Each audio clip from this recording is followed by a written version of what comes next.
pouquinho já da minha experiência na religião da humanidade, o que eu posso dizer para vocês é que vale a pena conhecê-la.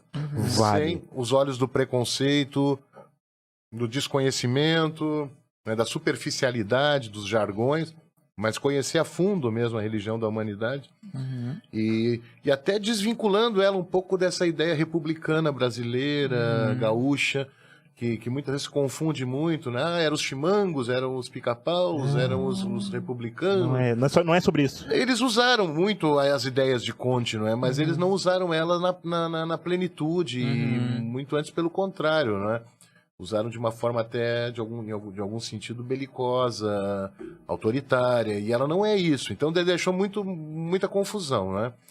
Como a minha proposta é vir aqui hoje falar da religião da humanidade, vamos tentar voltar lá para os primórdios do ser humano, né? Lá para o início, né? Quem foi o primeiro Deus que o ser humano elegeu, inventou?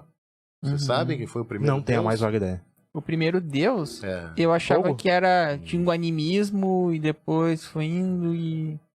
E o primeiro Deus, talvez, Jeová? O Deus Sol. Fogo, eu imaginei os egípcios. Os egípcios, os sumérios. O Ra, né? O Ra, o Sol. Então, claro, antes disso, no fetichismo mais primitivo, não tinha nem essa consciência de Deus. Tudo era mágico, tudo era divino. Sim. Mas quando o ser humano começou a ter consciência, os primeiros, né? Primeiras civilizações, com algum sistema já religioso, o Deus Sol foi o primeiro. Por quê, né? Uma força tão grandiosa, tão quente, tão forte, tão necessária, só poderia ser um Deus, não é? Então, é muito importante que a gente estude o passado. A gente mergulhe no conhecimento clássico, nos livros, no conhecimento, na arte cemiterial, monumental, arquitetônica. Tudo isso nos leva por um caminho de evolução, de conhecimento. Conta a história. Então, durante muitos milênios, essa ideia teocrática dominou a mente humana. Todas as civilizações do passado, com raríssimas exceções, elas eram dominadas por uma casta sacerdotal. Se tu analisar, não é? Analisar as evidências, né? Todas elas, o zoroastrismo, o budismo, o shintoísmo, todas elas eram lideranças que acabavam sendo políticas, mas eram religiosas no primeiro momento. No Egito também. Sempre quem ditava o rumo das sociedades eram os sacerdotes, né? Os éforos na Grécia Antiga, né? Então, em dado momento, a gente tem que parar para analisar muito a evolução do pensamento humano, né? Aí vem o Renascimento, né? Vem o contratualismo, o enciclopedismo, o iluminismo, que já eram tentativas de reaproximar sair daquela era das trevas e se reaproximar com o conhecimento clássico greco-romano, oriental. E foi em 1789 que houve o grande marco da civilização ocidental, que foi a Revolução Francesa. Então, para nós falarmos do positivismo e da religião da humanidade, nós precisamos falar desse processo da Revolução Francesa, da ideia do humanismo, do secularismo. Né? O positivismo ele é fruto desses movimentos, do enciclopedismo. Não é? Então, na Revolução Francesa, pela primeira vez na história, conseguiu-se tirar a casta sacerdotal do poder. A casta sacerdotal, a casta da monarquia. É que nem o Voltaire, né? Sim, Voltaire é genial, né? Ele falava, matar o último rei enforcado nas tripas do último padre. Ele era radical. Ele era bem... Ao mesmo tempo que ele disse que as nossas missões foi o grande triunfo da humanidade, né? Olha aí. Missões jesuíticas aqui na América, ele reconhecia como o maior triunfo educacional, civilizatório da humanidade. Falando de erudição completa. Ele era um grande pensador, Voltaire. Inclusive, isso é uma questão uma questão que eu tenho curiosidade. O nome positivo, né? Ele vem... É que no direito eu sei que tem o direito positivo e tal. Quando eu pesquisei um pouquinho sobre, é bem... Aparece. Tem várias vertentes. Uma delas, do grego, se eu não me engano, o positum, o positus, que é o que está posto. Tá posto. O que é real, a realidade. Faz sentido. Ou do latim, o positivus. Que é o que é convencionado que é real. Convencionado que é válido. Olha aí. É positivus. Então, o positivismo, a palavra positivo, ela foi usada por Augusto Comte como uma antítese, como uma palavra antagônica ao negativismo, vamos dizer assim, das trevas, do fanatismo, da ignorância. Olha aí. Todos esses valores negativos, tu encontra Uma contraparte positiva. um contraparte Quase um positivo. yin e um yang, né? É mais ou Que menos legal. isso. Mais ou menos isso. Se na visão anterior nós tínhamos uma ideia fantasmagórica, não é, da religião, já na religião positiva nós temos uma fé raciocinada, real, que tu tem que convencer a tua inteligência para depois convencer a tua emoção. O que é muito mais palpável. Essa que é a A ideia. ideia- Eles praticavam a mentira, o positivismo busca incessantemente a verdade. Eles praticavam o autoritarismo, a injustiça, o positivismo busca a inclusão. Por isso ele não é essa ideia autoritária como se pensa.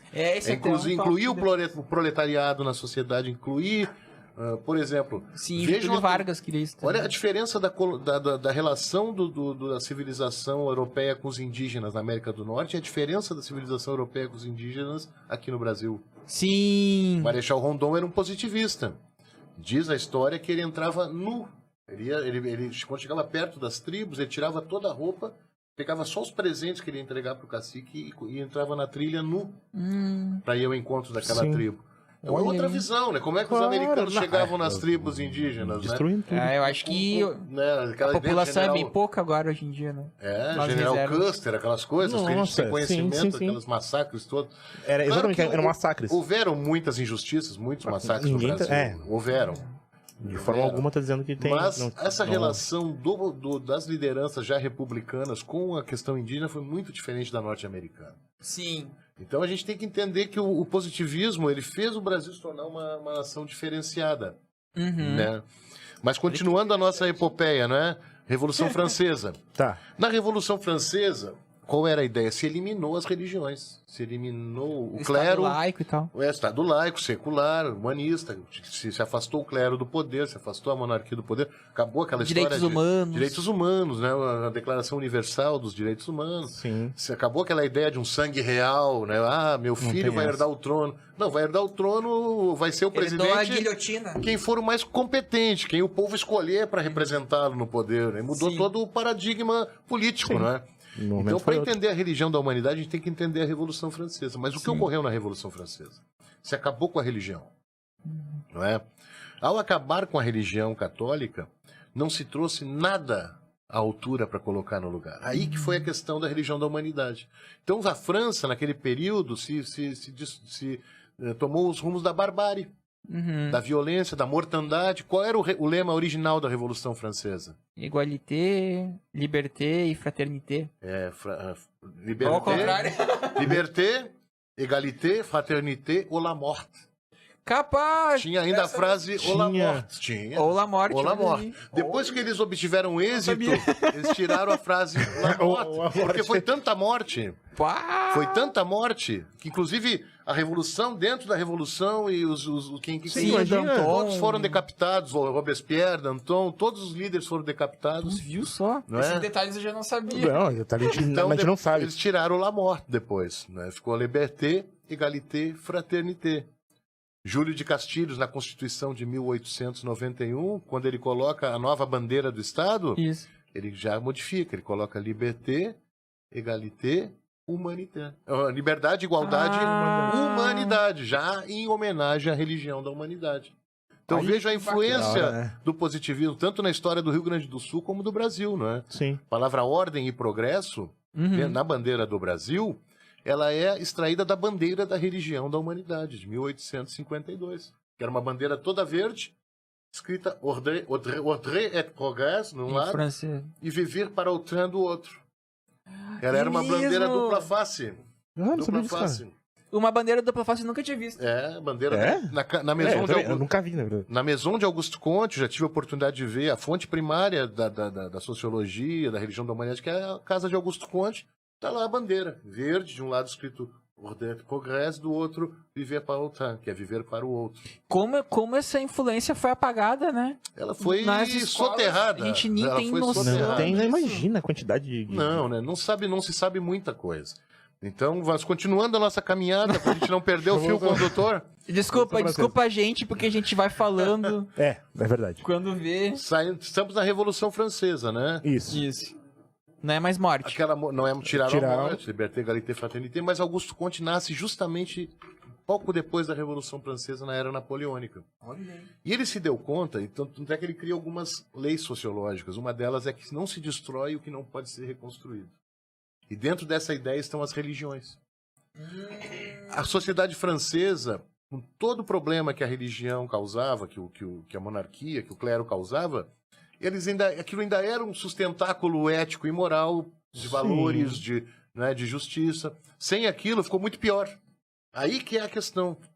A ideia é que ficasse melhor, mas daí ficou pior. Ficou pior, ficou uma mortandade descabida, né? Tu tirou uma trava, querendo ou não, religiosa do ser humano. Então, Essa é uma parada interessante, né? Uma trava. A religião, ela é um freio, né? Ela é um freio moral.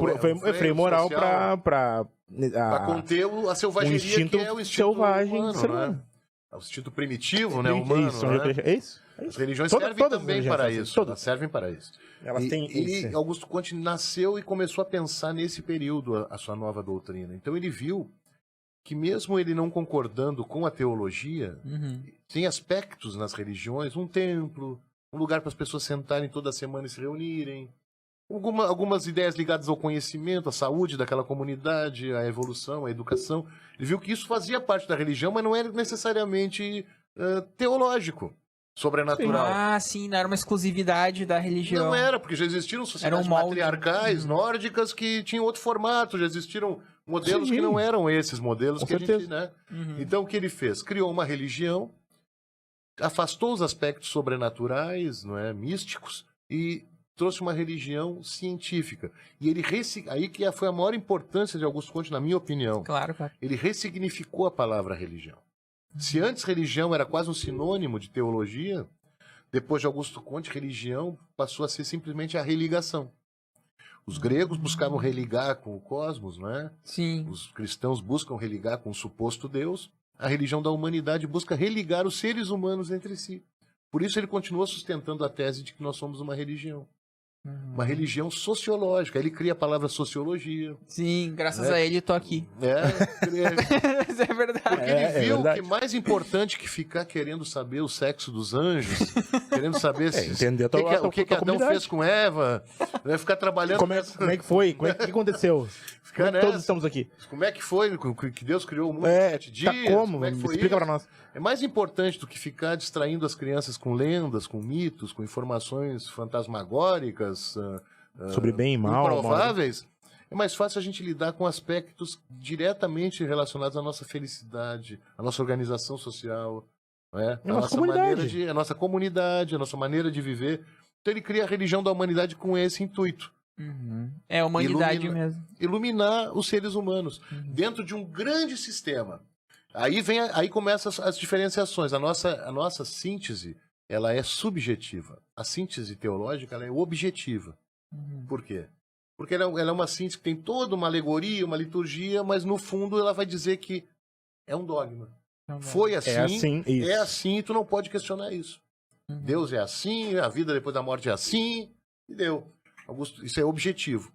Ele te explica, te dá o que eu não vou... Aí vejam bem, eu tenho um profundo respeito pelas religiões teológicas. Sim. Elas foram muito necessárias para conduzir a humanidade até onde nós chegamos. Mas chegou um ponto que foi necessário romper com elas. E foi o Augusto Conte o grande responsável por essa ruptura. Mas não somente ele. Aí eu vou plagiar, vou parafrasear o Isaac Newton. Quando perguntaram, né, por que ele enxergou tão longe, como é que ele conseguiu ter ideias tão geniais, ele disse, eu enxerguei mais longe porque eu estava apoiado em ombros de gigantes. E Augusto Conte foi a mesma coisa, ele estava apoiado em ombros de gigantes. E onde estão os gigantes que ele se apoiou? No calendário concreto. Tem um calendário. Onde ele tem um calendário, são 13, né? São 13 meses. É um calendário solar baseado no conhecimento humano terrestre. Então ele vai falar de Moisés, vai falar de São Paulo, vai falar da Marie Curie também, né? Fala até da Heloísa, né? Do Abelardo.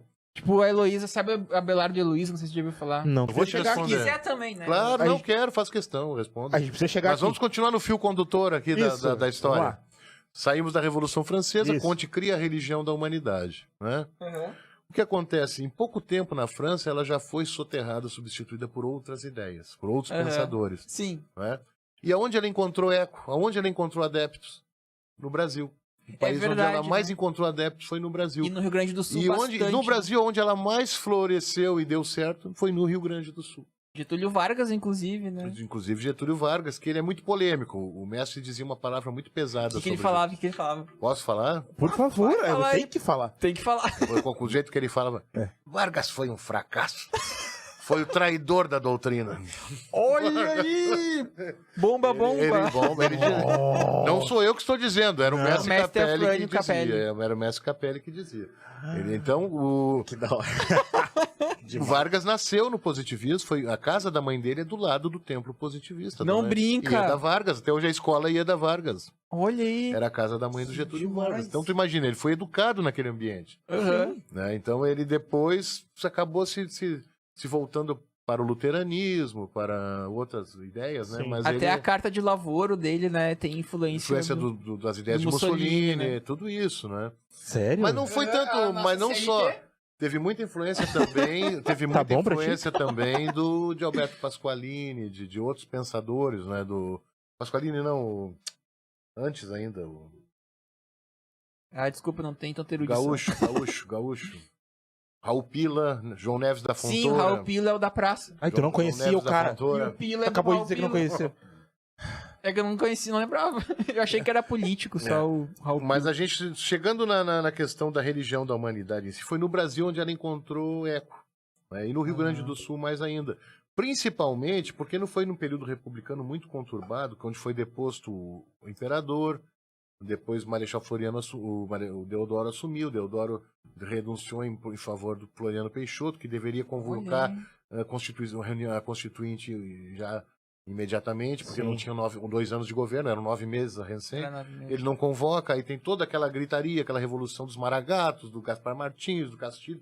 Aí o positivismo serviu. Se antes tinha uma doutrina que era cristã, que era liberal, veio o positivismo como uma doutrina agnóstica, científica, outros valores, porque como tinha um confronto de ideias, e o próprio Gaspar Silveira Martins disse a frase célebre, né? Ideias não são metais que se fundem. Então o positivismo e o liberalismo sensacional. não se fundiam, não fechava. Não conseguia. Não é? Então houve uma grande revolução federalista em 93, muita morte. Nossa, muito. As degolas, estou famosa, né? E aí venceu o positivismo, venceu o republicanismo de Castilhos. E aí em 23 o Borges sofre novamente uma tentativa de revolução. Aí houve uma pacificação em Pedras Altas.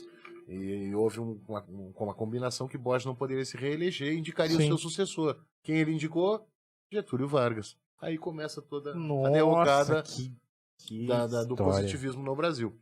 Viu como as coisas vão fechando, né? Viu que interessante? Exato, as coisas vão fechando. Lá dos Sumérios até agora. Vargas aqui, ó, em 15 minutos. Nossa! Pra gente entender a religião da humanidade, para nós entendermos a religião.